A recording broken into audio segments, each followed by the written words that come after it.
Hey, it is the Over Under podcast, and it's Thursday night. You know what that means. Little sports, little picks.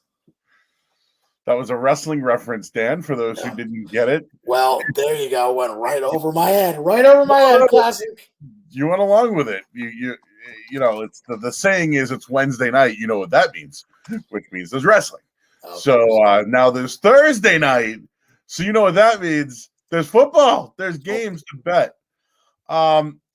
So the college one not particularly great tonight. The NFL's interesting. So I see two games in college, one in the NFL. There's some NBA tonight. If people there's hockey too. So I got a couple of things up my sleeve. And of course I just wanted to share one more time that we what we do on Thursdays. Somebody named King Beef just typed in Hooters. I love that. King Beef might be a Joe Murray guy, it looks like. Might be. Well, damn, one time I was actually at Hooters one day and someone tweeted me an owl and I was like, respect. You know? Respect, bro. Anyways. What was it? Oh, yeah, I just wanted to mention we're doing a live podcast. So what we're doing right now, essentially, on the 18th of November, we're doing a live podcast live from Boston Billiard Club and Casino in Nashua. They're going to give us a room. There's seating still available, so we'll tweet that out again. I heard it's halfway filled, which I'm kind of shocked, Dan, but I shouldn't be shocked. So because we have a lot of fans who love the show and all that. So and dude, like I don't know I think it's free. Like I think you just walk in, you get it. I think you reserve a ticket. Okay. And then they can like have food and stuff. So Cool. Whatever. We'll have fun with it, and then we'll hang out. It's right before the Patriots game against Atlanta. And Dan, just so you know, to tease, this weekend Carolina and Atlanta play. The Patriots have them on their schedule over the next couple of weeks. Yeah, I'll be staying for the game too, Joe. So I'll be there. I'll be there at least until halftime because I got to do post game after. But yeah. So anyways, go sign up. There's our cheap plug for the day as well. So go check that out. All right, Dan. So Thursday night, let's start college because there's two games. There's South Florida, East Carolina, Troy, Coastal. I got this thing about Coastal. That's my team. I really like them. They were figured out by App State, and I have this feeling when one team figures it out, it now starts to trickle down a little bit. So I see right now, Coastal Carolina's, I see opened at 18 down to 17. Troy, who's a team, man, that I hate Troy. Like, they're one of those betting nightmare teams. The line of 52 now down to 50 makes me think it's going to be a little tight one tonight. Yeah, well, there's some weather, some severe weather down there in Carolina. So, I mean, that is a big problem. Kind of what's going on there, with the weather. So obviously, if you got the move, you got the early number. Good for you. I took it at 50 today, like a chasing ass, but I still like the number. I do think that this game goes under, so that's why I gave out the 50 earlier. Listen, I'm going to disagree with you, Joe. I think that Coastal is going to rebound here. Okay, look, Troy does not have the talent that App State has, especially when they're home. I do think that this is a totally different Coastal team when they're home. We've seen what they've done on the road this year. Buffalo, 28-25. Arkansas State, they played well, but the scoreline doesn't really reflect. And then the App State game, obviously, they lose. Now they're home versus Troy. And as you said, Troy's been, maybe one of the most up and down teams this year. I mean, they play a very competitive game versus Liberty one week, and they get realistically, the doors blown out by Louisiana Monroe 2 weeks later in a 29-16 game, and they go to overtime with Texas State. Like, it's just, this or almost overtime with Texas State. Like, this is not a team that has been consistent. They're now on their second of back-to-back road games after Texas State. Coastal's coming in pissed off, and now Coastal has the point where, they have to start running up scores because they're not going to make the New Year's Six now or New Year's Six, but they're going to make a good bowl. So you have to start running up scores on these bad teams in your conference and show that you deserve, maybe a major bowl or, something maybe a secondary bowl instead of a primary major bowl. But, you want to be in that conversation. They dropped down to 24th overall in the country now, Joe. I think this Colts team rebounds in a big way tonight. I like them to cover. I like the under, though. I think that defense is going to come out after they got embarrassed last week, giving up 30 on the road at App State. I think they'll come out. I think they're going to be much, much better tonight. I think you expect to see a low-scoring game. I think Coastal dominates. Only thing I read this week was the coach of Troy really tried to make an emphasis to run the football last week. They had 205 rushing yards. Now, I know it might be difficult to do that and stay competitive with Coastal Carolina, but that's at least one of the game plans. If you remember last year's game, dude, it was a shootout, 42-38. Coastal Carolina pulled it out in the end. And again, I mentioned how their offense was kind of shut down last week. One other thing I wanted to throw out there that Troy, they've scored on its first possession 10 of 14 times this year, even coming out of the half as well. So if you look at it, it's first possession of a half. Essentially, they're scoring 10 out of 14 times, which is interesting if you like early points or totals in the first quarter. Great. So, you're going to know pretty early on what you're expecting with this Troy team or with this Coastal defense. You're going to get that first drive right out of the gate in the first half, whether it's first or second, and then, second half, you'll find out very quickly how that Coastal Carolina defense is playing, especially if Troy starts fast. And dude, if they run the football, it's going to lean towards your under, I think. It's just one thing off the bat when like a betting here, like say this wasn't Troy. Let's just say this was like, Navy versus Rutgers. The spread was 17, but the total's 50. I automatically lean under in some of these types. It usually signifies to me a blowout for the favorite. Usually when it's a low total and a high spread, that's what it usually signifies. Blow of the favorite, or if it's a low spread, usually that means low close game. Like they're not solid solidified rules, just things that you pick up on after a while. So I think this is going to be a game where I think that there's going to be there's two games tonight in college.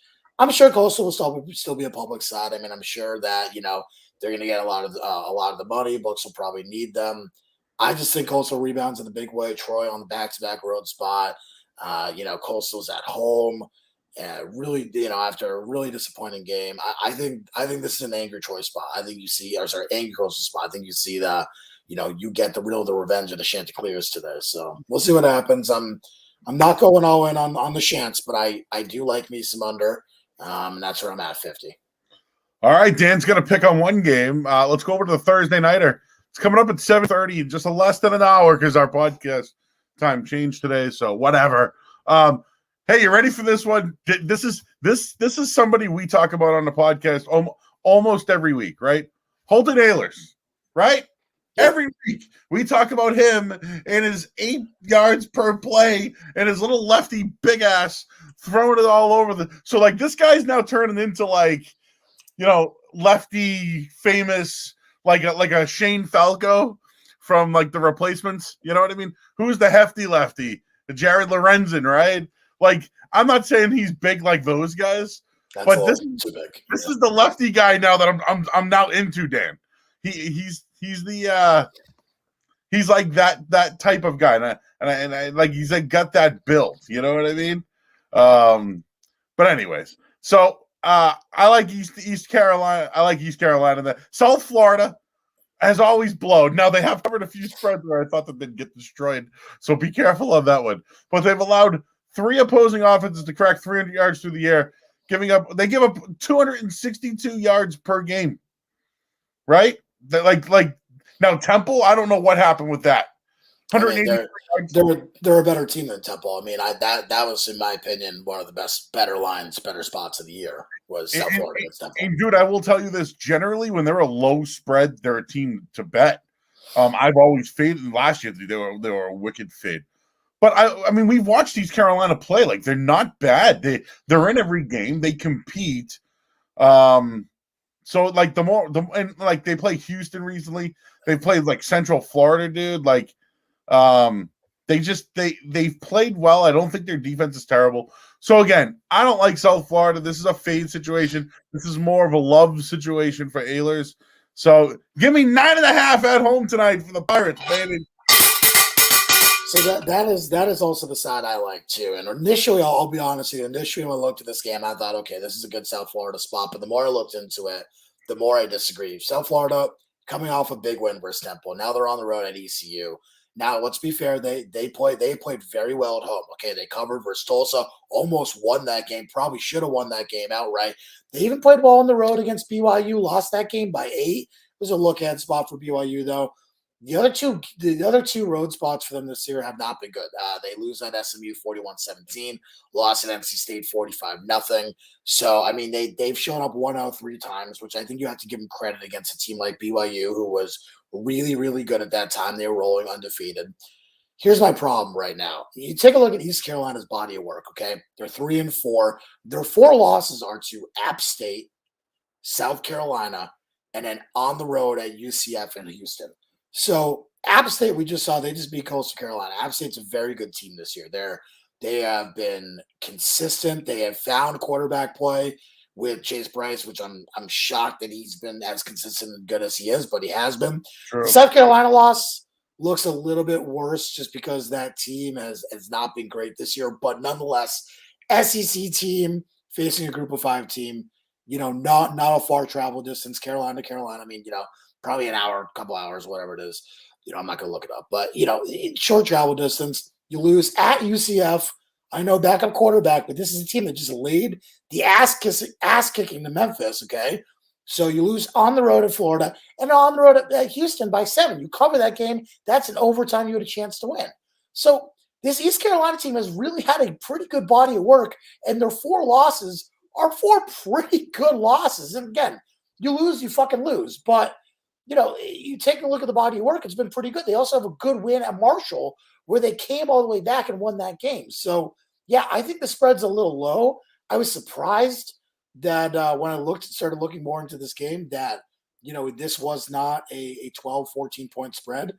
I make the number 11.5 in my opinion. I like East Carolina at 9.5. I think they cover. I think they win by 10 plus. So I like that side as well. That would be the side I would lean in that game. I have no real feel on the total for that one, to be perfectly honest with you. But yeah, there you go. So, the over 6-0-1 the past 7. And so East Carolina's been playing to the under, even Houston in overtime last week, which they covered. So. And just between these two teams, man, the over is 11-5.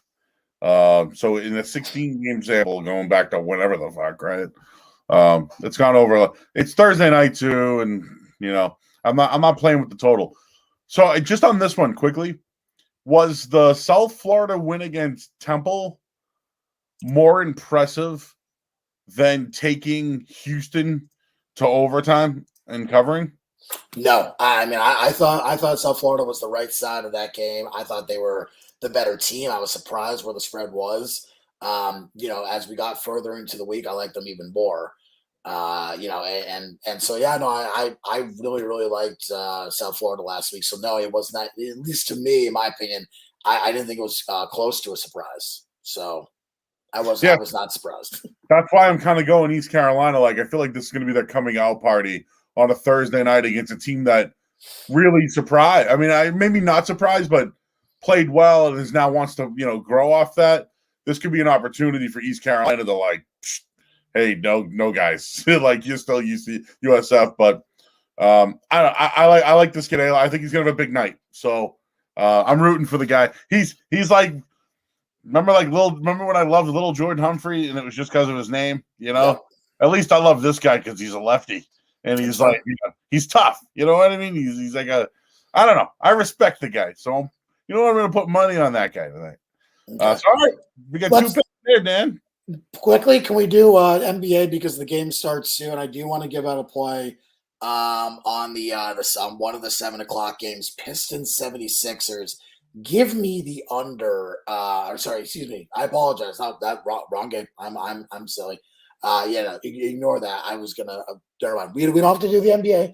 The game I'm betting is 8 o'clock. I was looking at the wrong game I circled here. Whoops. I see the games tonight. The Warriors, man, 4-0. Yeah, they are 4-0, starting well. Listen, the Grizzlies are, well, I believe 3-1 against the spread now. John Morant is playing at an exceptionally high level. I watched the end of that Lakers game the other night. I thought he did miss the free throw, but nonetheless, I mean, the kid has been absolutely fantastic, and I've been extremely impressed with the way that they've played. I think you got to take the 7 o'clock games, in my opinion, are going to be a little bit tougher. I do lean the under in the Detroit Philly game, by the by. I do lean that side. I think that the 10.5 as well. I lean Philly. Big spread. I get that with the Hawks Wizards type game. Like this is one of those that the spread's up to 4 now. I still think Washington. I know it's back to back for them. I'm just really not high on this Atlanta team. I know they started 3-1, and that's great, but I'm just not high on this Atlanta team right now. And I would not be surprised about the Wizards. Talking about the revenge spot for the Grizzlies and Warriors. I mean, would you consider that a revenge spot, John? I mean, I know that that's what everyone's touting it as, and everyone likes the Warriors. I got to be honest with you. I'm on the other side of that one. Memphis has played very well early on. Seems a little square, right? I mean, it's a lot. It's going to be the last bet of the night. They could get pushed around to 6.5, something like that. See, like the Warriors are at home. I do think that's something they really want to get back, that home court. So, I mean, I think Memphis is worth a look here. I just saw here, when these teams meet the last 4 times, it went under. So when they played in Golden State. All right. So I don't know, but it went from 233 to 228. All right, here's what I have on my NBA card tonight. I'm going to give out 2 plays. Give me the Dallas Mavericks -6. BP. I think that this is another spot for them. Listen, I think this is the short spread in Dallas. I get the short spread, but this was the look ahead on this was 8. I think there's a little bit of value with Dallas here on the 6.5. I do think, or sorry, the 6. I mean, it's up to 6.5 some places. So yeah, I mean, I think there's a good spot to back Luka in the spot. I know that Porzingis is out. I get that, but Dallas is used to playing with Porzingis out. It's not a major detriment to what they do. And the other side I'm going to fade the 4-0 Bulls. Give me the Knicks +1.5. And to me, this is really simple. The Bulls are going to get caught here, and I think they're going to start going downhill. I know everyone's really high on this Bulls team, and they've started very well. But if you've watched the way that they've played, especially early in these games, Joe, oh boy, they escaped against the Raptors the other night. That Pistons game, the 97-82 game, does not represent how they actually played. Same thing with the Pelicans. I mean, the 128-112 game I thought was closer for a long time. They pulled away. And the Pistons game, they won that game. That was a back and forth game. They covered at last second. There was a Pistons bucket that didn't count at the buzzer that would have given the Pistons the cover. Just be careful on this Bulls team. They're going to get caught soon. I think they have not lost a preseason or regular season game, Joe. Right now they're 8-0. Give me the fade. I'm taking the Knicks, who are a good team and a good team on the road. Defense travels, and they're 1-0 on the road already. They blew out the Magic the other night. They played a very good, solid game against the Sixers. I think it's a good spot for them. Fade the Bulls, short spread. Give me the +1.5. I was looking at that one. Levine's dealing with the ligament thing in his thumb. Yep. And the other thing too is this, right? The Knicks have covered every game. I know that both teams have, but more than anything, the Knicks getting that monkey off the back, beating Philadelphia finally, dude. Like, they're a different team now, man. Like, I think Derrick Rose off the bench for them, and I know I don't really mean it in that Celtics game. I couldn't believe it. Like, he really was. I mean, they got Kemba Walker and Derrick Rose to handle the ball for them, whether it's on the off the, you know what I mean? And their younger players are going to get better. So I think this is a good spot, Dan, because I think a lot of people you're going to see a 1.5 point spread tonight, and you're going to be like, "Oh, the Bulls are great this year," and it's like, "Hey, the Knicks aren't so bad either." You know what I mean? So Yep. I agree with you on that one. That's it. That's all. I think that's it for the NBA. But it's a good night. A good night to kind of catch up on some of these teams with no baseball on tonight either. And I don't have much on the ice tonight, but our buddy Sammy P, who might have fed us some information as well. Yes, yeah, there's some information out there that looks like he's seems to be right on. I just wanted to bring up the Bruins quickly. Do you know the last 4 times they played at Carolina, they've won? Like they beat Carolina. So they're dogs tonight. Now we know that they have back-to-back nights, right?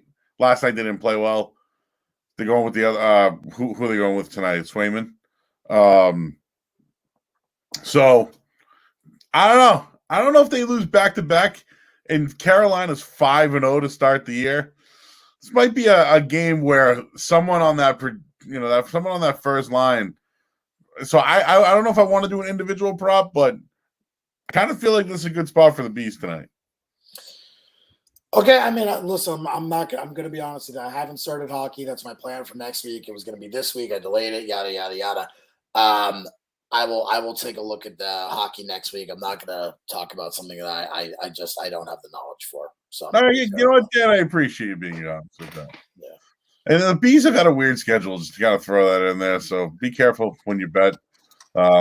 It's just a weird schedule for them as we move forward. All right, NFL game.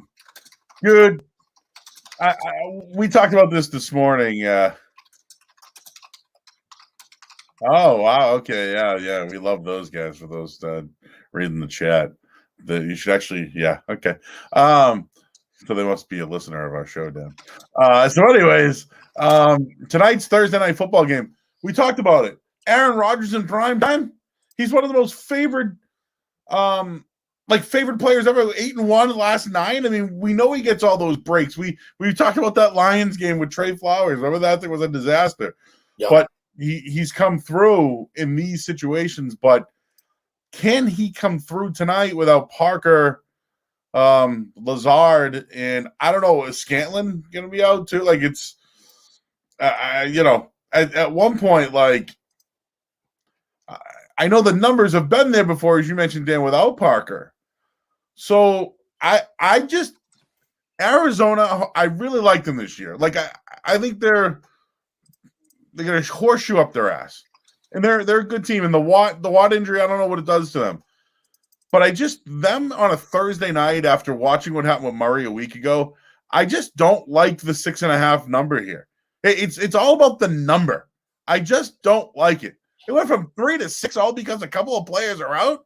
I just don't love that logic or math, in my opinion. Yeah, I mean, I do think that Devontae Adams is worth a point or two against the spread, but 3 fucking points seems to be a lot. And I guess I guess you call it 2.5. It really moved to 6.5 after Lazard got ruled out, and now MVS is not going to be activated off IR tonight. Look, the way I look at this is Rodgers has had success bringing up guys and using them in situations. Just to be perfectly blunt, this Arizona defense is not great. The fact that they're 6-0, as you said, they have a horseshoe up their ass. And let's also be fair, they've played well, okay?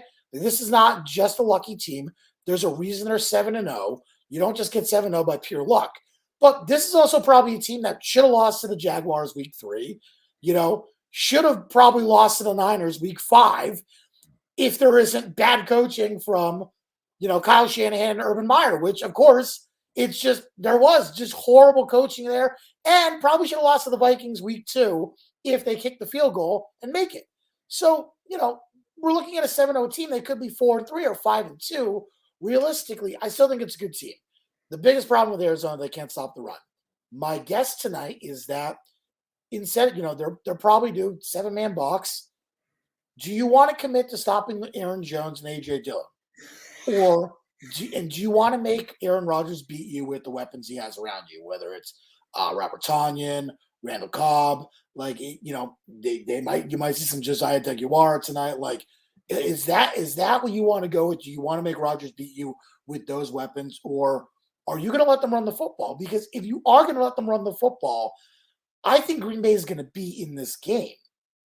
And it's going to be a tough decision for Kingsbury what he wants to do defensively, because I don't think they have the ability or the personnel to stop both. I just don't. I think this Green Bay team is too good ever since that blip week 1. And, you know, we've talked about it. I was not high on the Packers coming into the season. Clearly, I've been proving incorrect with, you know, 6-1 record, first in the NFC North.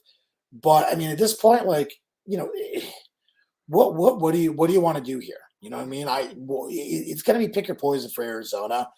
And I think we know the way Arizona's going to attack. They're going to attack through the air. Okay. I mean, that's going to be the case. You know, you have a weakened Green Bay secondary.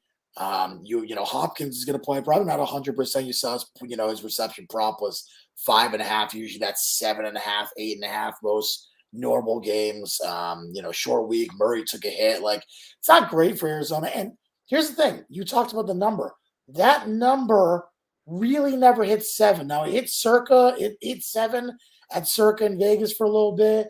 You can find some 7s on MyBookie or, you know, Bovada probably. I don't know. But for real, the real lines that are out there for most of these people never got the 7. And the fact that it never hit 7, Joe, tells me a hell of a lot about what the books think. I think the Packers 6.5 is the right side.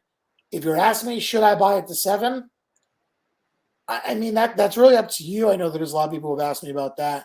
It's really up to you. I can tell you personally that I have a little bit of 7 minus 120 that I was able to find that. So I did take a little bit of that, but mostly I'm probably going to be on that 6.5 number with Green Bay.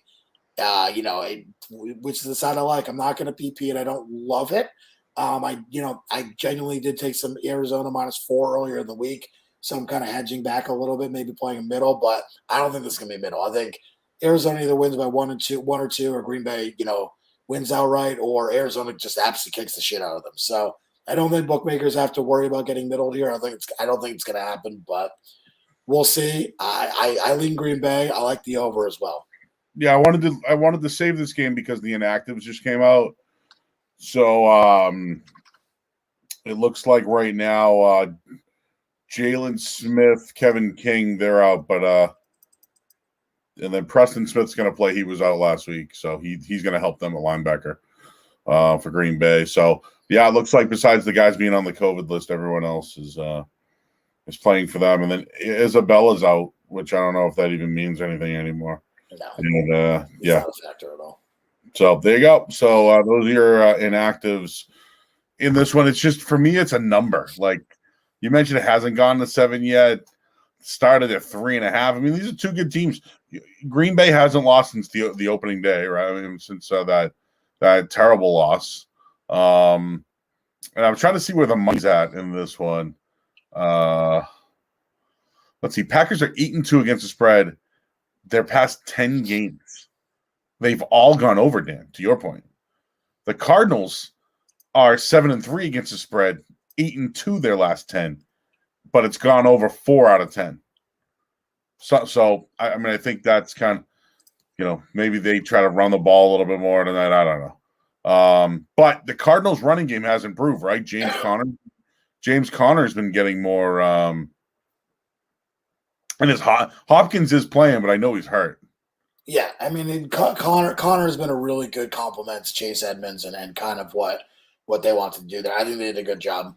In my opinion, they did a good job in kind of getting a guy like Connor. I look at this game. I think there's probably going to be pretty even action. I think you'll see a lot of, you know, pretty good action on both sides tonight. I just do think that I think Arizona wins possibly one of those games where the spread does matter. Usually, we're getting a few more of these. You know, as the years have gone on, the past couple of years, especially this year or especially last year. I mean, not as much this year, but still more than usual. I think the Packers are the right side. I'm not PPing it to side up, but that I would be on. And again, I do think you're going to see some points tonight, 50.5. I do understand why people are a little bit scared off of that number with, you know, Rodgers not having his top weapons, but it feels to me like Green Bay is going to find a way to score. I'm not going to play the total tonight. It's not something I've any legitimate interest in. But hey, just real quick, a listener said this to me. I thought it was pretty interesting. But on Thursday Night Football, when it comes to teasers and sides, mentions to either go square or tease the favorite. Favorites on the teaser this year on Thursday Night Football are 6-1. Yep. The dogs are 5-2. Yep. Yeah. So I mean, books have definitely been getting, slaughtered with the teases. Especially on primetime football. That has been a thing this year. It really has. So let me ask you this: would you tease the Cardinals down to just win, and the Packers up to what is it, 13? No, Well, that's not something I would ever have interest in doing. That was funny, yeah, because I wouldn't want to do two sides either. That's weird to me. Well, the same, you might be able to get that at halftime, but yeah, I just thought that's an impressive thing. Who knows? Trust me, I think they're on to that one, right? That's been pretty good number there. Yeah, I think the Cardinals win tonight. I just don't know if they, but generally, the Browns didn't cover last week, right? Or did they? Yeah, they were 1-point favorites. Yeah, they did. So they did cover last week. So the favorite has covered. So I got nothing on this. I think Cardinals win. I don't know if I want to touch the 6.5. That's all I got. Yeah, no, totally fair. So I mean that's what I got tonight. Touched on a little NBA, we touched on college, we touched on the NFL. So what I got, no player props. I think that this is going to be a tough night for props. I think that you take a look at, again, I know that there's going to be a lot of people playing overs for Green Bay. If you really, really, really want a prop in terms of over, I got to be honest, I don't love the overs. There is still some Randall Cobb over 4.5 at a half decent price out of there. But I got to be honest, I don't love it. And Tanyan's moved from 3.5 to 4.5. I will say I'm surprised that Aaron Jones dropped. His price has dropped a little bit. So a little bit. I think this is a pass night. Props unders, in my opinion, would be the way to go, especially with the amount of guys out tonight. I think you're going to see some legitimate under spots for props. So now, when Dan gives you a prop, go under. That's his. Even though I was very happy last week about my Corey Davis. You did. You hit. I mean, I was very worried when. And listen, it was minus 150. I know people are like, me. I'm putting a couple of beans on it, and I'm getting a nice little bean sprouts. You know what I mean? So that's it. Well, that's all I got on that one. I haven't looked yet this week for a nice one prop bet, but there's a few out there that I might throw out on Saturday's show. All right, man. Everybody, the game starts in just over an hour, so you got some time to settle in. I can't believe all the listeners we have on YouTube right now. It's kind of crazy, man. We got 12 people on YouTube, so we got people following us all over the place. So there you go. What's up to all the YouTubers that are out there? And that's not just that. That's besides what's on Twitter as well. So I can't see the number. Can you see the number? Let's see. Of people watching on Twitter? Yeah, 87. How do you see it, but I can't? I don't know. Isn't that weird? It is weird. I don't know. All right, well, that's cool. So maybe so 87, 97, 98. We had over 100 people watching live, so thank you, everybody. All right, we're going to be doing our live podcast now for the week. Yes.